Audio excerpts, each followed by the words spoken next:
Hello Math 45 students, we're going to continue on Chapter 5, Section 5.2. I'm your instructor, Cindy Enrigue. So we're going to be going over power functions and polynomial functions. So a power function is a function that can be represented in the form k times x to the p, where k and p are real numbers and k is known as the coefficient. That means p can be positive or negative. So some examples of this power function are down below. So we have the constant, the identity, the quadratic, the cubic, and also we have the reciprocal. And I just want to remind you guys that this is the same as x to the negative 1, as well as the reciprocal of a squared function can be written as x to the negative 2. And here the square root function, if I'm looking at the powers, it's really x to the 1/2. And for this cube root function, you can really see it as x to the 1/3 power. So I just want to make sure that you guys see that it can be written in different ways. So down below it says which functions are power functions. So remember, for our definition, the power has to be a real number. So power must be a real number. So here, the first one is definitely going to be a power function. For this 2 times 4 to the x, x is equal to the power, and it is not a real number. Therefore, it is not a power function. Same thing for 7 times 8 to the x, the power is x. X is not a real number. And here, this x, this 9th root, that definitely is going to be a power function because I have x to the 1/9. And here, x is a power. So it's not a real number, so that is not a power function. Okay? Now, we're going to go on to our polynomial function. So let n be a non-negative integer. A polynomial function is a function that can be written in the following form. So it looks like I have it in descending order, so from highest degree to smallest degree. And we see that each expression is a term of the polynomial function. So here, let's see, which ones are polynomial functions? Well, our polynomial functions, the first of one, negative 2x plus 1, that is, and remember our definition, a polynomial function has real number exponents. So the exponent has to be a real number, not a variable. So here, the exponent is a variable. When that is true, it is not a polynomial function. Same thing with this one and this one. So the only ones that it works for is that first one and that third one. Because my exponent there is the 2, so I have a 3x squared. That squared is a real number, therefore it is a polynomial function. Now, it says, are the following functions a power function, a polynomial, both, or neither? So here, look at my power. My power is equal to 10, so my exponent is equal to 10. 10 is going to be a positive number, so this is definitely a power function, and it's also going to be a polynomial.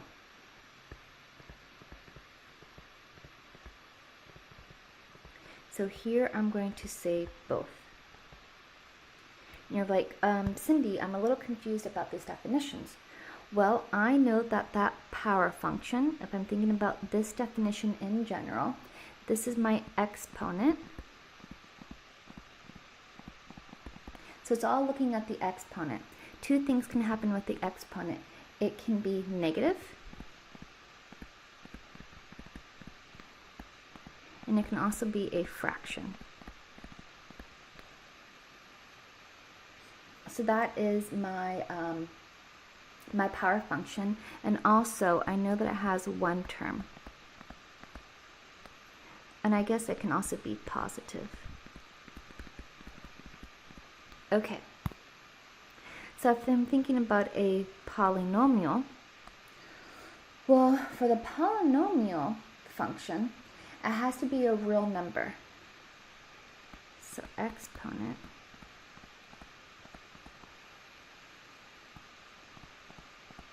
must be a real number that is a positive and whole number. So it cannot be a fraction, it cannot be a decimal. So let's look at part B. So this exponent I have, well, this is really negative 17 times x to the 1/5. So if I'm looking at this exponent, the exponent is equal to 1/5.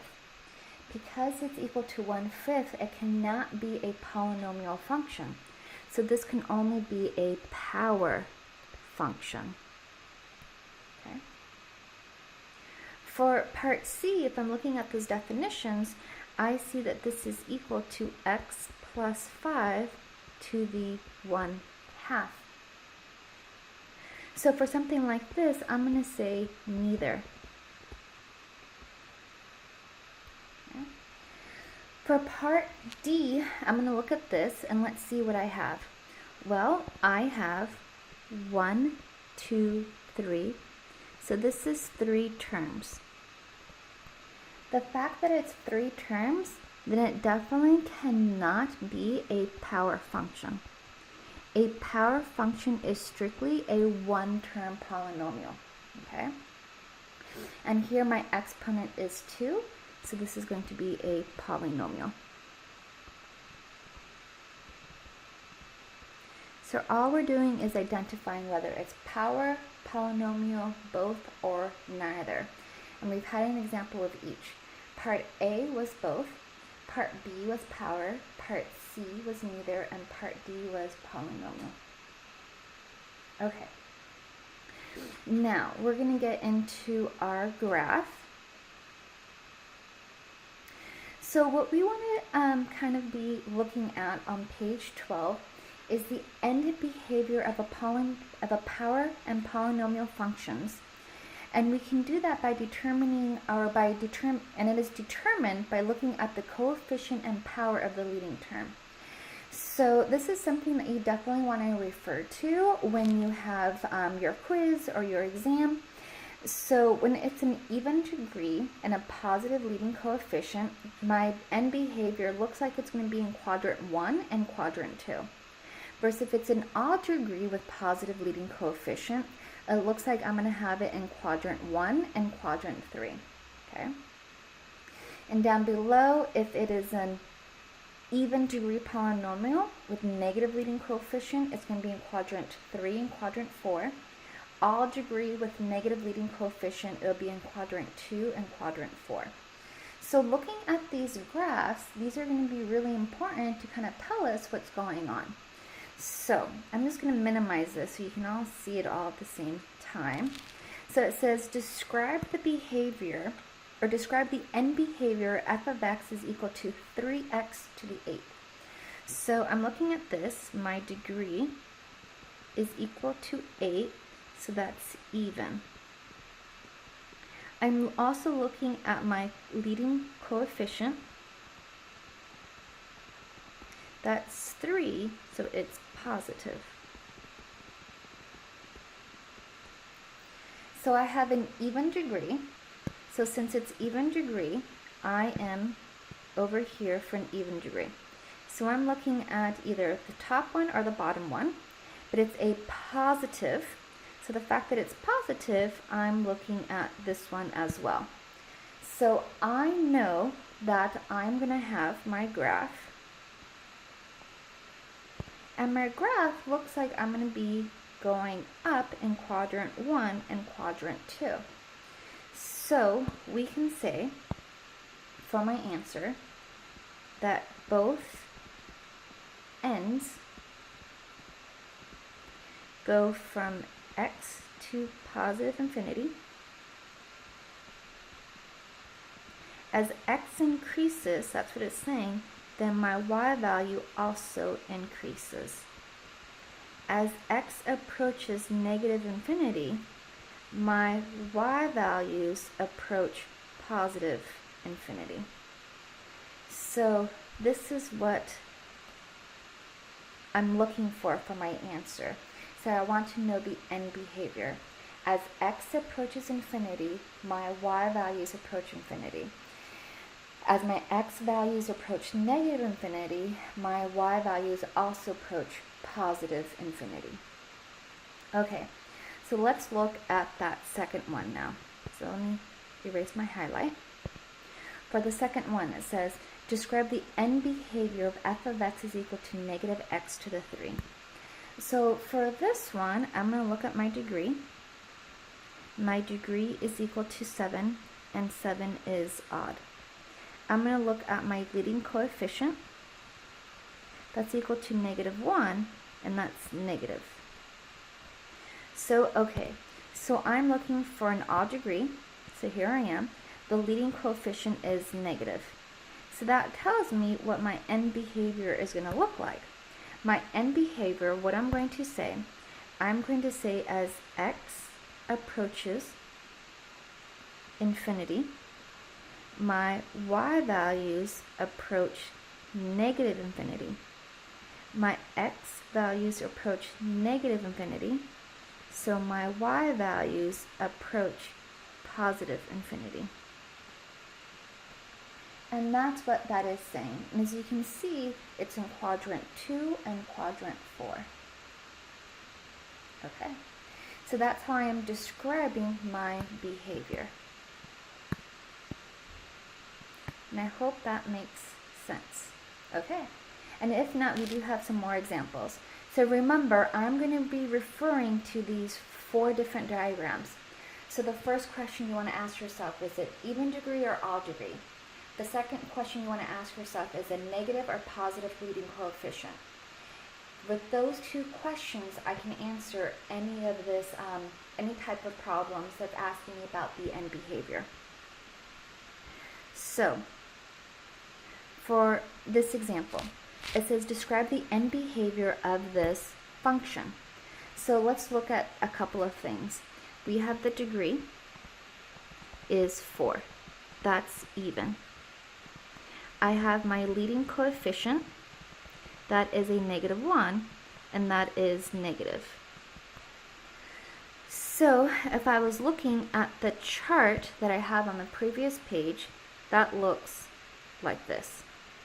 So what I would say is that as x approaches positive infinity, my y values approach negative infinity. That's the first thing I'm going to say. The second thing I'm going to say is x approaches negative infinity, then my y values approach negative infinity as well.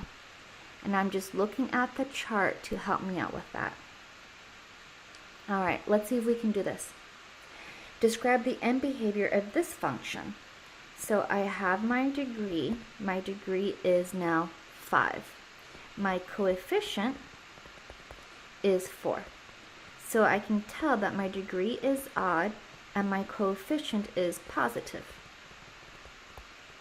So I'm going to look at the chart in the previous page, and it looks like I'm going to be dealing with this type of graph.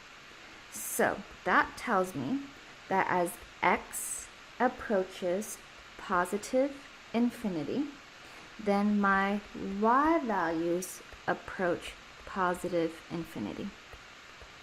And also, as x approaches negative infinity, then my y values approach negative infinity. So hopefully you kind of gotten the general idea. Is what you want to know what your x values are doing when you approach positive infinity and what your y values are going to do. You also want to know what your x values are doing as you approach negative infinity and what your y values are going to be doing. So here are some more examples. It says which function is decreasing to the left and increasing to the right, and it can be multiple solutions. So let's think about this. So here's my x, and here's my y. So it specifically wants a function to be decreasing to the left. So if it's decreasing to the left, that means I want it to be down. And it says increasing to the right, then it's going to be looking something like this. So with this type of description, I can assume with these type of end behavior for my graph, since it's decreasing to the left and increasing to the right, then my degree is going to be odd. Out of even and odd, this is what odd looks like.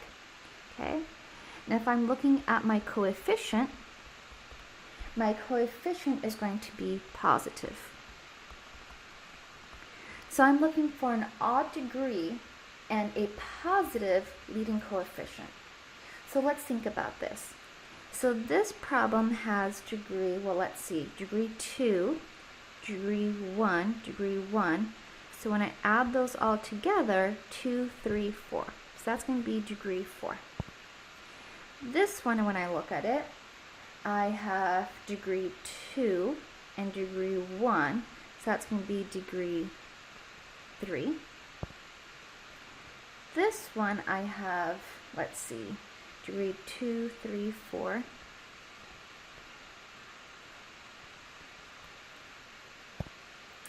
And for this one, I'm going to have degree 3. And for that last one, let's look at this degree. So let's see, 2, 3, 4, 5. Okay, so that's going to be degree 5. So remember, I want it to be an odd degree. So the fact that I want the first criteria to be odd, so because I want it to be odd, then that means that it cannot be even degree. So it cannot be this one because this is even. It cannot be this one because that's also even. So I've taken out 2 possibilities so far because those were both even degrees. Now the ones that are left are my odd degrees. Perfect. Now the next thing that I particularly want is for it to be positive. So for it to be positive, let's think about this. Well, over here I have this, that's going to be negative. Here, the 2 leading coefficients are going to be positive,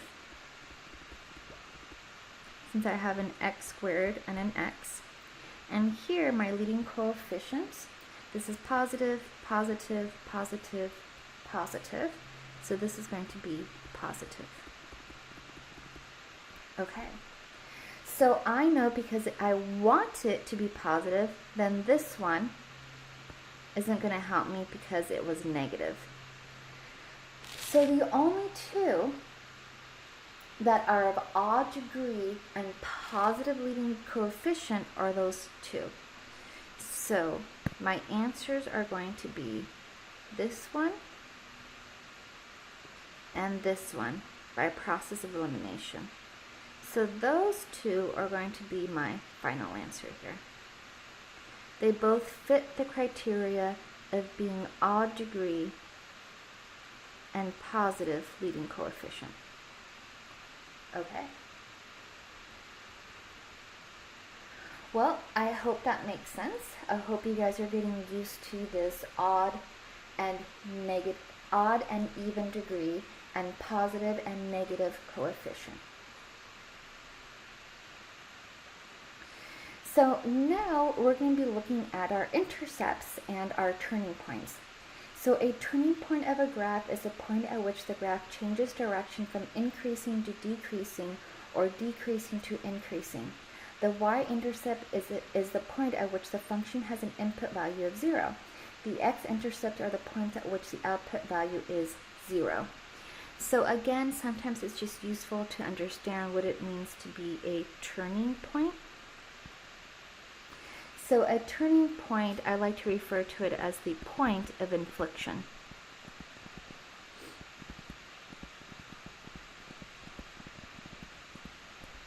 So that means it goes from negative to positive. Or it can go from positive to negative. So it's making a change from positive to negative or negative to positive. So let's see, here are my turning points. I have my turning points going from negative to positive, and there's a few. And I also have my x-intercepts. Since my y values go from negative to positive or positive to negative, they also say that the intercepts are going to be turning points as well. Okay? All right. So it says a polynomial of degree n will have at most n x-intercepts and n minus 1 turning points. So let's think about that. So if I have a polynomial of degree n, so let's say I have my polynomial function to be f of x is equal to, I don't know, 3x to the 5th, for example. Then I know that I'm going to have, well, this tells me I have degree is equal to 5, since it's, exponent is 5. So I'm going to have at most 5 x-intercepts. So at most 5 x-intercepts, because that's my degree. And I'm going to have n minus 1 turning points. So remember, don't forget n is equal to 5. So n minus 1, this whole n minus 1 turning points, that would be 5 minus 1. So it's just one less, so I'd have 4 turning points.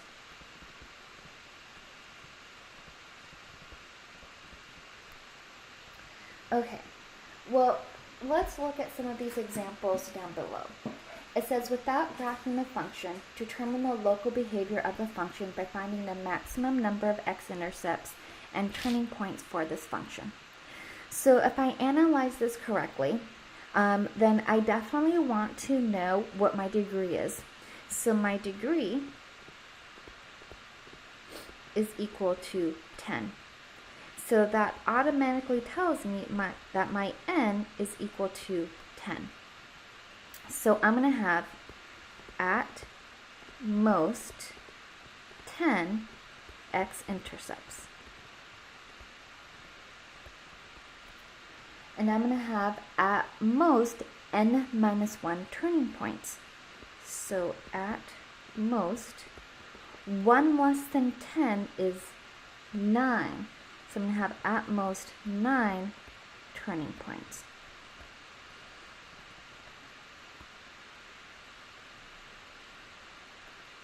Okay. So at most, that's the maximum that I'm talking about. Okay. Now let's look at it with a graph. What can we conclude about the polynomial represented by the graph below based on its intercepts and turning points? So let's think about its intercepts. So here's an intercept and there's an intercept, okay? And I also have some turning points. So my turning points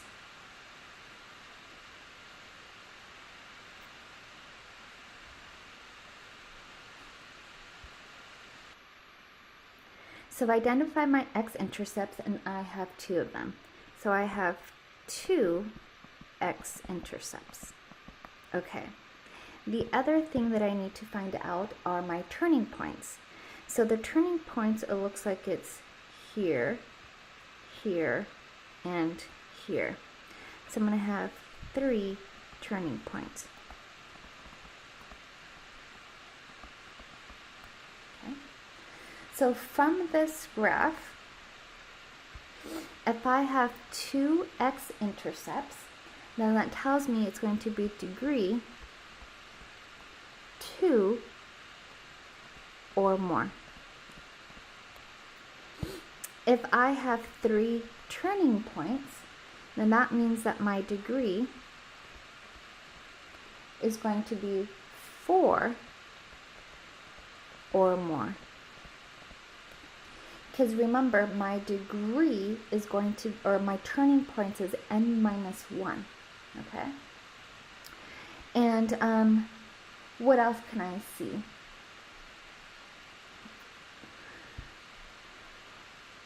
Well, it specifically says, what can we conclude about the polynomial represented by the graph below based on its intercepts and turning points?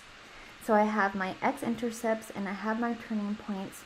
So what we can conclude, since the x-intercept says it's degree 2 or more, and my 3 turning points conclude that it's going to be degree 4 or more, then I can conclude with certainty that